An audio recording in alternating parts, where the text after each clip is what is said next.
Hello, good evening everyone. मैं अभिषेक सिंह आप लोगों का स्वागत करता हूं हमारे आज के सेशन में। आज का हमारा टॉपिक रेशनल नंबर का पार्ट 4 है, ठीक है, जिसमें हम लोग डिस्कस करेंगे जो मल्टीप्लिकेटिव मल्टीप्लिकेशन की जो प्रॉपर्टीज़ थी हम लोग को डिस्कस करनी थी। तो चलिए स्टार्ट करते हैं।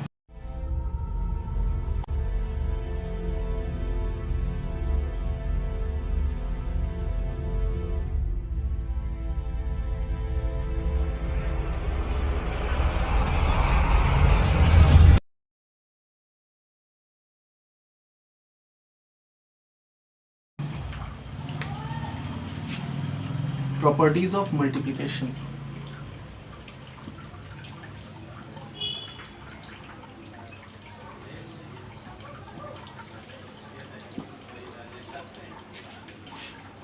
प्रॉपर्टीज ऑफ मल्टीप्लिकेशन में देखेंगे ज़रा। तो प्रॉपर्टीज ऑफ मल्टीप्लिकेशन, जैसा कि मैंने आप लोगों को कल बता दिया था कि एडिशन और मल्टीप्लिकेशन जो है वो सिमिलर प्रॉपर्टीज़ फॉलो करते हैं, बस मल्टीप्लिकेशन में जो है प्रॉपर्टीज़ थोड़ी सी और ज़्यादा हो जाती हैं। वहीं पे सब्ट्रैक्शन और डिवीजन जो है वो किसी भी प्रॉपर्टी को फॉलो नहीं करते हैं एक्सेप्ट क्लोजर प्रॉपर्टी, क्योंकि क्लोजर प्रॉपर्टी सीधा सीधा बोलती है कि किसी भी रेशनल नंबर को अगर आप ऐड करो, सब्ट्रैक्ट करो, मल्टीप्लाई करो या डिवाइड करो, आपका आंसर हमेशा एक रेशनल नंबर आता है। ओके, तो सब्ट्रैक्शन और डिवीजन में कंफ्यूज होने की नीड नहीं है।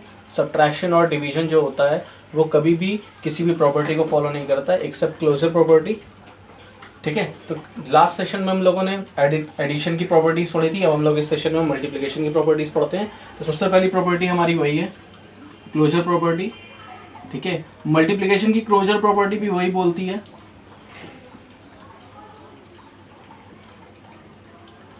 मल्टीप्लिकेशन की क्लोजर प्रॉपर्टी भी वही बोलती है, ठीक है। यह बोलती है कि अगर आप कोई भी दो रेशनल नंबर का मल्टीप्लाई करो तो जो हमारा रिजल्ट आएगा वो हमेशा क्या आएगा, ठीक है। तो अगर हम दो रेशनल नंबर का मल्टीप्लाई करते हैं तो जो हमारा रिजल्ट होगा वो हमेशा एक रेशनल नंबर होगा। प्रॉपर्टीज़ आप लोग थोड़ा सा ध्यान नहीं देते हैं, यहाँ पे थोड़ा सा अगर ध्यान दे देंगे तो चैप्टर 1 जो है वो इससे बाहर कहीं से भी नहीं है। अगर आप ये प्रॉपर्टीज़ पढ़ लेते हो तो चैप्टर 1 जो है वो कहीं से भी आपसे मिस नहीं होने वाला। फिर आप थोड़ा से अगर क्वेश्चन एक बार प्रैक्टिस कर लेते हो अच्छे से तो बहुत ईजिली प्रिपेयर हो जाता है चैप्टर, ठीक है। इसके बाद हम लोग सेकंड चैप्टर में आएंगे, कुछ ज़्यादा नहीं है, अगर आप सिंपल सीखोगे तो बहुत आराम से समझ में आ जाएगा। ओके, तो चलिए आगे बढ़ते हैं। ये तो क्लोजर प्रॉपर्टी थी। क्लोजर प्रॉपर्टी हमसे कहती है कि अगर हम कोई भी दो रेशनल नंबर को मल्टीप्लाई करते हैं तो जो उसका रिजल्ट होता है हमेशा एक रेशनल नंबर होता है। ओके, सेकेंड प्रॉपर्टी आते हैं। सेकेंड प्रॉपर्टी है कॉम्युलेटिव प्रॉपर्टी।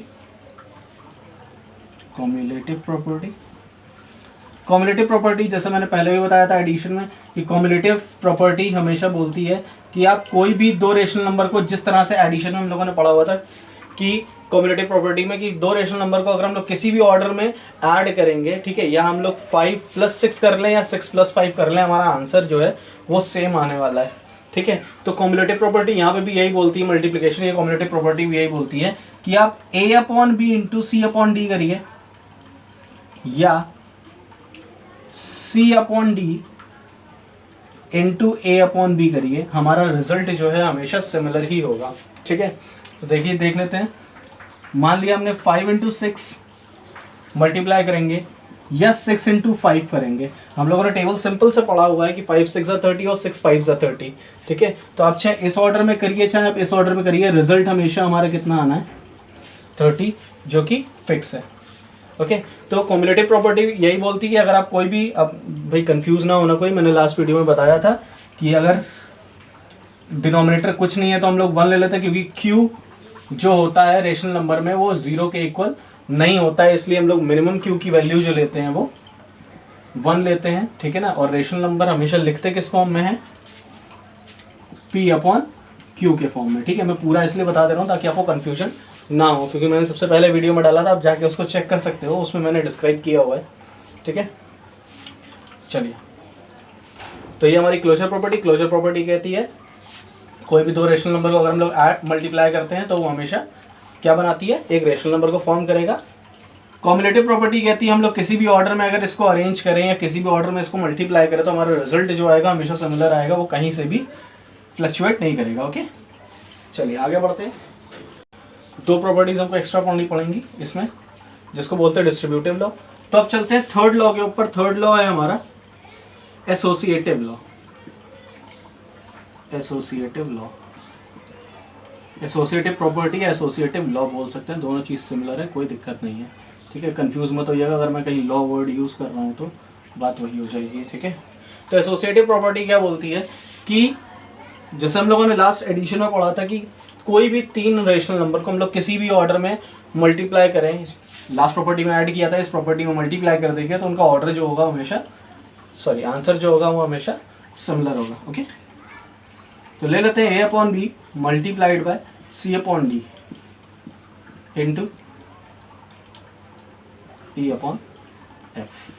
ठीक है, अब चाहे हम इसका ऑर्डर जो भी रख दें, ले लेते हैं c/d बाहर कर लिया इंटू, अगर मैं साइन यहाँ पे ना लगाओ तो कंफ्यूज मत होइएगा, किसी नंबर और किसी ब्रैकेट के बीच में अगर कोई साइन नहीं है तो सिंपल सी एक बात आप याद रखेंगे कि वहाँ पे मल्टीप्लिकेशन का साइन होता है, वहाँ पे कोई एडिशन नहीं होता, कोई सब्ट्रैक्शन नहीं होता, सिंपल मल्टीप्लिकेशन होता है।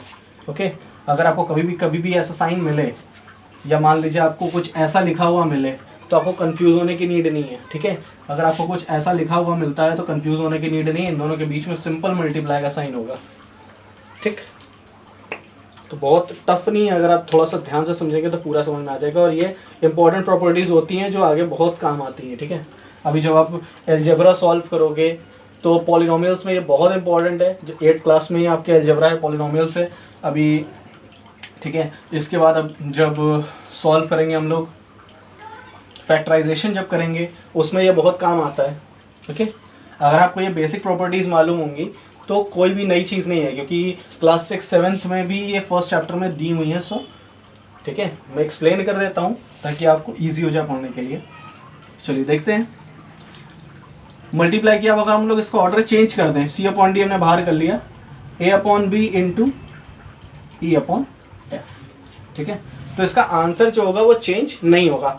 मान लेते हैं इसको 5 × 6 मल्टीप्लाइड बाय 3। ठीक है, तो अगर हम लोग इसका रिजल्ट देखें तो 5 6 30, 33 90। क्लियर, इसका आंसर हमारा कितना आ गया 90। कोई डाउट है? आगे देखेंगे। ठीक है, आगे देख लिया, अगर हम लोगों ने c माना था 6 को बाहर कर लेंगे, मल्टीप्लाई का साइन लगा देंगे। ठीक है, नहीं भी लगेगा तो मल्टीप्लाई है, कंफ्यूज होने की नीड नहीं है। अब हमारा बचा 5 और 3, तो 5 × 3। ठीक है, 5 3 15, 15 6 90। देखिए रिजल्ट हमारा कैसा आ रहा है, सिमिलर आ रहा है। तो आप चाहे इस ऑर्डर में ऐड मल्टीप्लाई करो, चाहे आप इस ऑर्डर में मल्टीप्लाई करो, हमारा आंसर हमेशा कैसा आएगा, सिमिलर आएगा। देखिए आपके सामने है पूरा सब कुछ। ठीक है, कंफ्यूज होने की नीड नहीं है। चलिए इसके बाद हम लोग पढ़ते हैं एग्जिस्टेंस ऑफ मल्टीप्लिकेशन। चलिए देखते हैं existence of multiplication.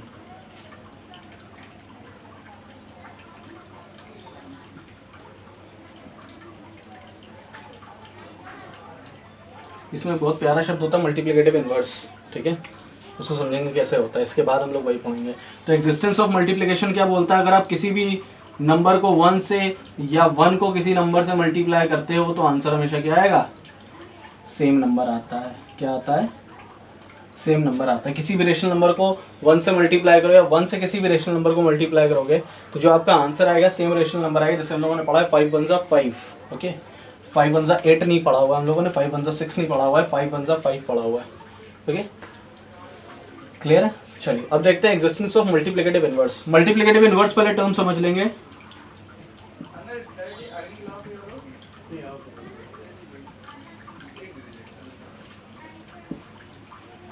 Multiplicative inverse term समझेंगे। मल्टीप्लिकेटिव इनवर्स टर्म क्या होता है, मल्टीप्लिकेटिव इनवर्स टर्म सीधा होता है कि अगर कोई भी रेशनल नंबर दिया हुआ है उसको जस्ट ऑपोजिट करके लिख देना, उसका मल्टीप्लिकेटिव इनवर्स होता है। ठीक है, जिसको हम लोग बोलते हैं, ध्यान करिएगा बहुत आराम से समझ में आ जाएगा अगर फ्रैक्शन पढ़ा हुआ है तो, reciprocal.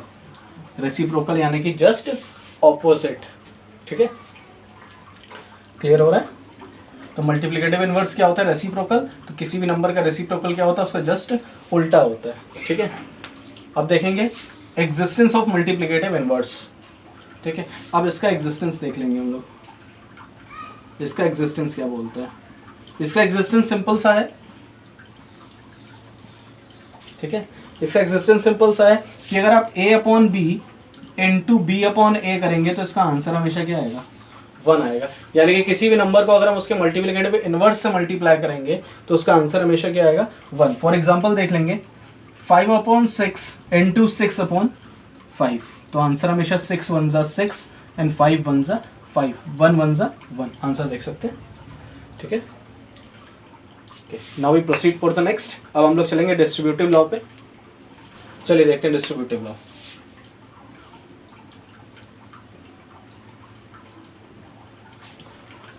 Distributive law of multiplication.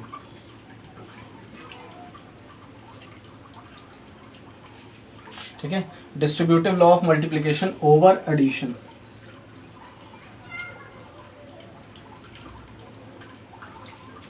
Distributive law of multiplication over addition. तो अब आपको ये जो हम डिस्ट्रीब्यूटिव लॉ ऑफ मल्टीप्लिकेशन पढ़ाने जा रहे हैं, पहला पढ़ा रहा हूँ एडिशन, उसके बाद पढ़ाऊंगा सब्ट्रैक्शन। ये बहुत ध्यान रखना है क्योंकि जब आप, ठीक है, पॉलिनोमियल के क्वेश्चन करते हैं या फर्दर कोई भी क्वेश्चन करते हो तो ये आपको बहुत हेल्प करता है।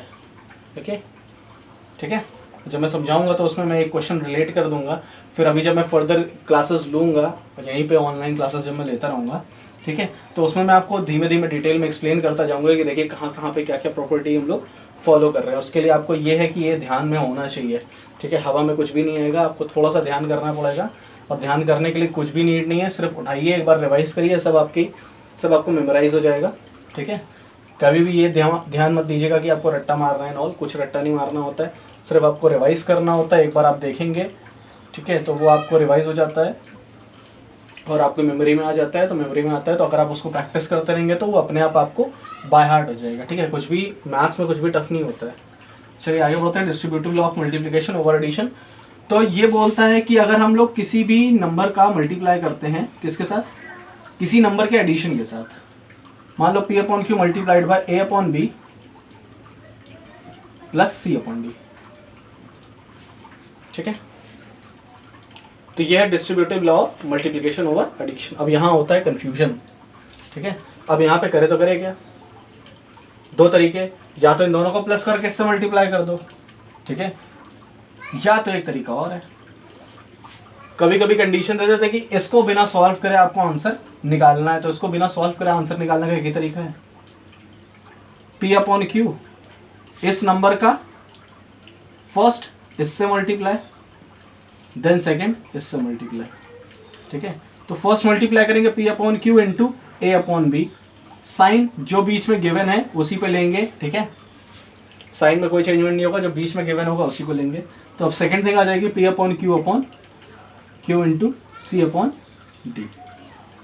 ठीक है, p अपॉन क्यू इंटू सी अपॉन डी, यानी कि सिंपल सी बात है, इस नंबर को दोनों नंबर से मल्टीप्लाई करना होता है। Distributive law of multiplication over addition क्या बोलता है कि कोई भी नंबर अगर ब्रैकेट में दिया हुआ और उसके बाहर कोई मल्टीप्लिकेशन में है तो उस मल्टीप्लिकेटिव नंबर का इन दोनों के साथ मल्टीप्लाई होगा, जैसा हम लोगों ने यहाँ पे करके रखा हुआ है। ओके, इसी में एक प्रॉपर्टी और आ जाती है, distributive law of multiplication over subtraction. तो इसी में हम लोग देख लेंगे सब्ट्रैक्शन। ठीक है, सब्ट्रैक्शन में सिंपल डाल दे रहा हूँ, बाकी हेडिंग सेम है।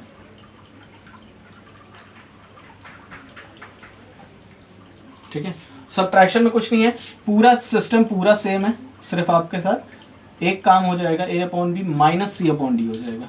ठीक है, तो काम वही करना है, इस नंबर का मल्टीप्लाई इन दोनों नंबर्स के साथ बराबर से होगा। ठीक है ना, ये नहीं कि इस नंबर के साथ मल्टीप्लाई करके छोड़ दिया गया। ओके, सिंपल है, हम लोग इसको देख लेंगे।